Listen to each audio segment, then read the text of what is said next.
Hello, this video is part of my fantasy world-building project, Heroes of the Ravaged Gardens.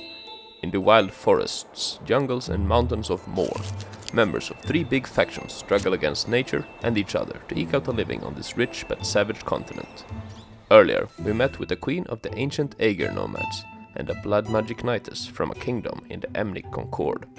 But today I'm going to introduce you to the third and final faction in this series, the mountain-dwelling followers of the Prophet Mother, the Maraki'ana. Today's character is an outlaw, a rare outcast from a family of high-born religious warriors. He's strong and brutal and has amassed the biggest clan of bandits in these lands, leading them all around the mountain ranges, attacking and plundering trade caravans and ministerial envoys. His name is Sudamion, but the commoners have given him another title, the Lord of the Mountain. I started this sculpture with a few crude sketches and only a rough idea of what I wanted the character to look like, though I was sure I wanted him to ride on a horse, or horse-like creature, so I started with that. As always, I made an armature from aluminium wire and crumpled up foil. I should probably have used something stronger, like steel wire, for such a big figure with thin legs, but the twisted aluminium wire worked out fine this time. I don't show it here, but I like to wrap the foil with a thinner wire to keep it firmly in place. This makes the next step much easier, which is to cover the entire thing in polymer clay. I've been asked what kind of clay it is that I use. This is Fimo Professional. I prefer firm, but I have used soft too, depending on what was available in the store. There's also Super Sculpting, which is firmer and a bit better for small details.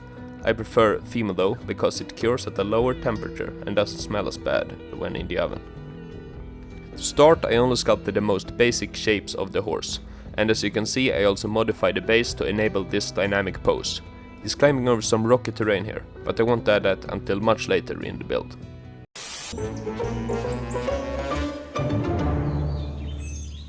As mentioned earlier, this guy, Sudamion, is part of, or at least an outcast from, the Maraki'ana, the followers of the Prophet Mother.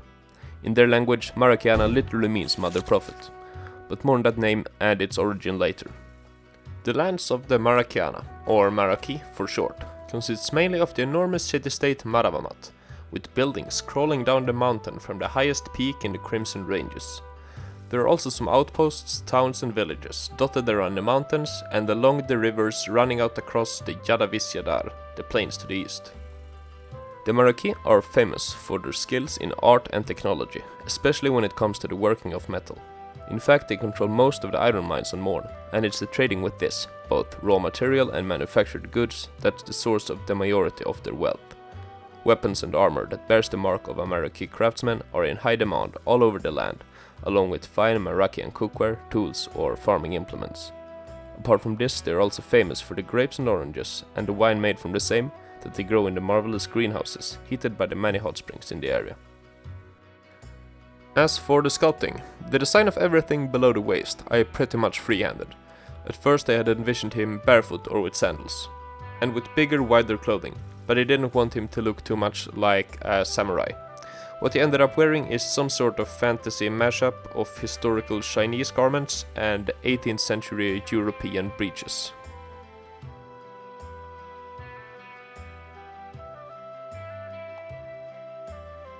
I did know beforehand what I wanted the upper body to look like.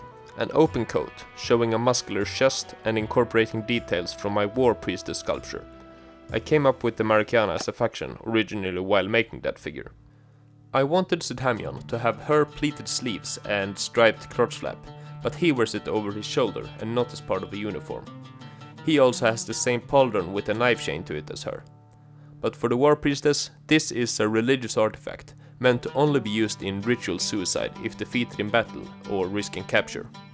But Sudamion has broken the chain on his knife and instead uses it in his daily tasks, in a show of rebellion and disrespect towards the holy warriors of the Maraki. Sculpting the face was challenging as always and needed a few attempts. He ended up like this, I think looking like a real jackass, which suits his character to some degree, I guess.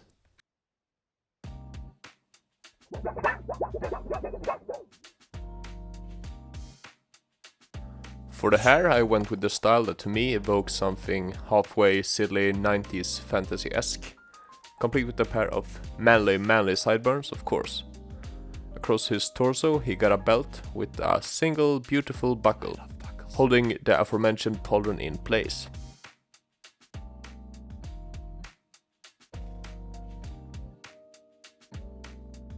To sculpt the rest of his coat, I need to have him seated on his horse. And to not have him stick to it permanently, I first put down a shiny aluminium blanket.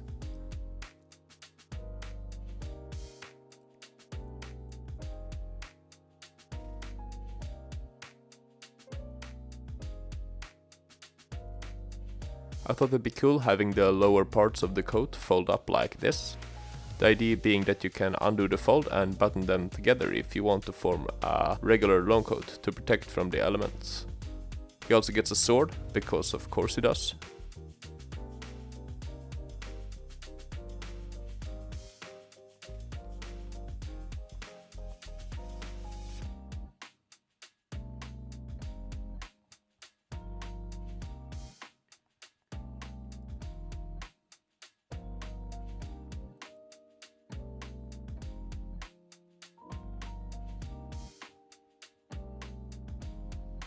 And as a late addition, a big spear made from a chopstick.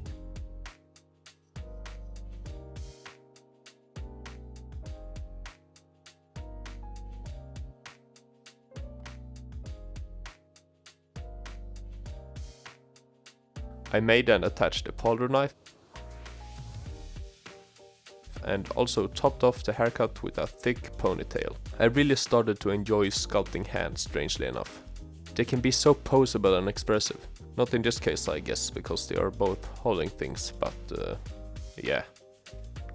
It's finished!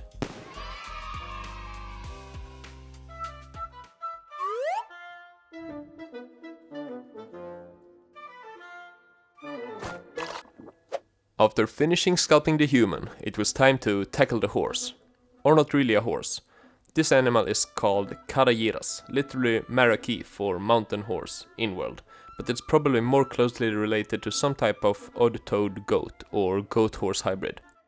It has 3 long toes or claws on each hoof that it uses to climb steep and rocky terrain and to reach for grass and moss in between rocks in the barren landscape. While it mostly feeds on plants, it's an omnivore. With the front-facing eyes of a predator, it can target and hunt down smaller animals. It attacks by trampling or biting its prey, with the horns being used mainly to attract a mate. Almost all mountain horses have 2 horns. This one has an extremely rare mutation, rendering it a most regal of mountain beasts. A lord of the mountain. A unicorn. The Karayiras are very common in Maraci society, and there are different breeds bred for specific tasks. Big and strong ones for use in warfare. Gracious and nimble Yiras for reconnaissance and patrolling, as well as small and hardy ones useful as pack animals. They're almost never used for farm work. For that they use oxen or regular horses, which they call Yada Yiras, or field horses. I like the idea that Sudamion shares a special bond with his unicorn companion. When he spends a long time in a village or his bandit fortress, or when he needs to hide his identity, the horse can roam free in the mountains. But when Sudamion seeks him out or calls for him, he'll always be ready to carry him. It was great fun to sculpt something so big and non-human. It's also much more forgiving to sculpt an animal compared to a human, as it's much harder to tell when something's a bit off. The uncanny valley is much narrower for horses. Although in this case I wanted to end up somewhere in there. I wanted these weird and scary eyes to make him look a bit more monstrous and mythological than a regular horse. As you can see, I've used a lot of aluminium foil to bulk out the tail and the mane. Still, I used almost 2 entire packs of clay for this figure, which is twice as much as my other ones. This is by far the largest one I've ever made, which was fun. But oh my god, are horses big. I even made this sculpture a little bit off scale, a bit smaller than my other ones, just because I wouldn't be able to fit it on my bookshelf if I didn't. After adding the very last details of the mane, the sculpting is finally finished.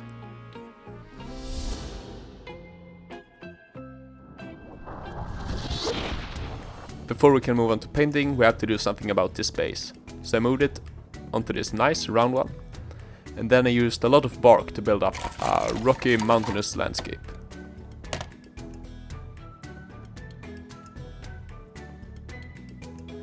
Basing is not my strong suit, and in the end this still looked a bit more like bark than rock. I wish I could send all my figures to PKT Crafts to get a kick-ass diorama base.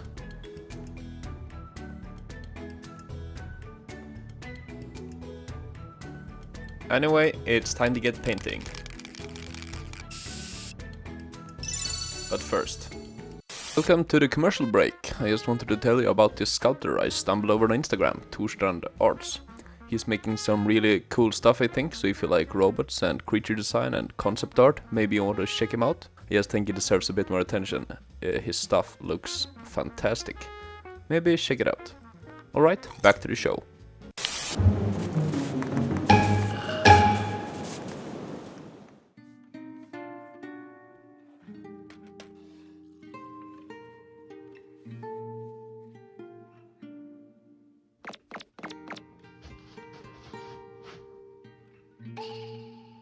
Time to paint, but to quote the immortal words of filmmaking stuff, painting is boring.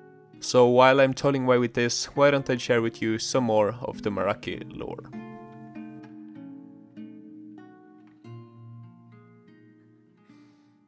The Maraki'ana entered the world stage around 600 years ago, when the Prophet Mother, the woman from whom the faction gets its name, and a small group of her followers left an Emnic kingdom to settle in the mountains.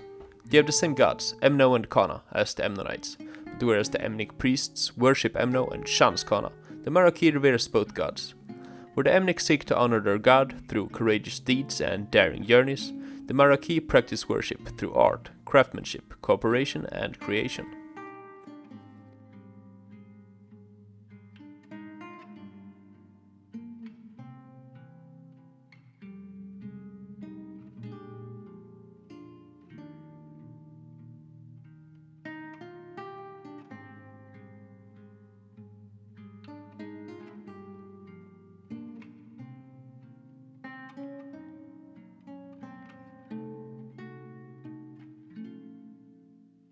Many tens of thousands of the Marakians are direct descendants of the Prophet Mother, and family is of high importance in their culture.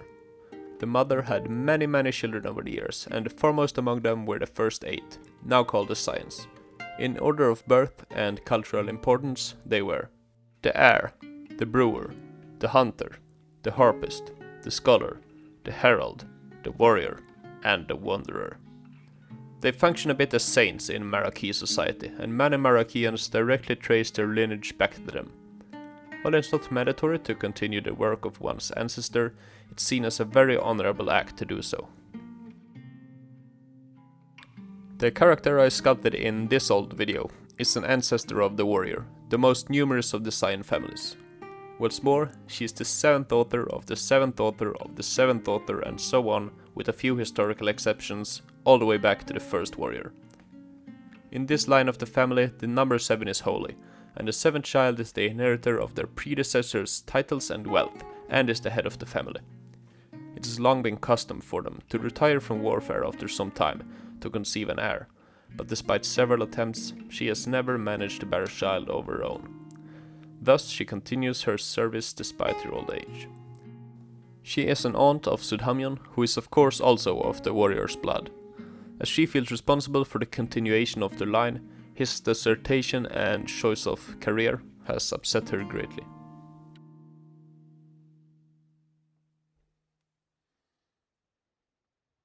Another important scion is the 2nd, the brewer. He is most beloved by the common folk. In every Maraci monastery worth its name, they make a popular beer, spiced with rock lichen, in his honor. He is the protector scion of choice of the gardens, farms and orchards, and of course of the game parlors, taverns and alehouses as well. The current leader of the Maraci, both spiritually and politically, is the direct descendant of the mother's first child, originally titled the heir. Nowadays she holds the title of interpreter. While she is the leader and greatly revered, she is not the person most revered in Maraci society. That honor still belongs to the Prophet Mother, as she never actually died. For an extraordinarily long time, she worked, commanded and professed, and saw the grand city-state of Maravimat grow forward from a rubble of tents and huts over the years. After around 200 years, she sat down on a throne of roots and rocks in a grand hall carved from a cavern in the tallest mountain, never to rise again. But she still sits there, a large, overgrown, monstrous figure, and she still draws breath. She has lost the ability to speak, so it is the work of the interpreter to decipher her grunts, moans and meek gestures, because those are the commands of their gods, through their Prophet Mother. Alright, we're just about done here. So while I take care of the final details, lean back and we'll soon have a look at the finished piece.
As always, I wanna thank you for watching the video. I hope you liked it. I very much enjoyed making it. Also, I wanna say welcome to all the new subscribers. As of right now, there are 359 of you, which is awesome.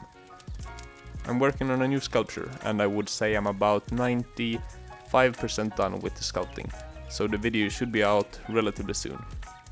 Alright, that's it. See ya. Bye.